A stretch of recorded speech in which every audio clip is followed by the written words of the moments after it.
Cord has a dedicated team dedicated to 3D printing here at the pilot plant in Cologne. And the focus here is to implement 3D printing for production tools and for production fixtures.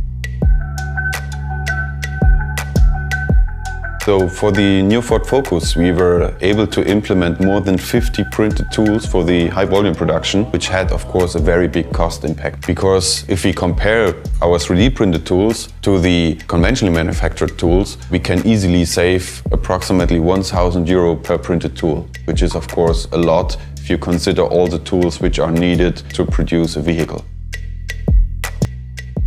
We mostly design the tools here, as we are also trying those tools with the prototype vehicles. That means we can really test the tools, and if we see that these tools are working, we can also send the files and send the tools to the local plants, and they can reproduce those tools and use them for the high volume production of vehicles.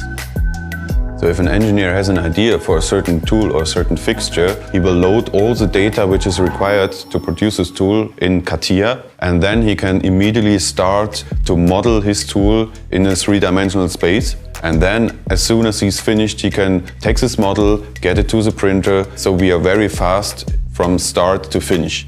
Actually, we can even optimize our 3D printing workflow by using the Twinkle software. So the Twinkle software is actually quite easy to use, as you only have to load your files onto the computer, and then you select from a certain toolbox your certain components you need in order to make up the tool.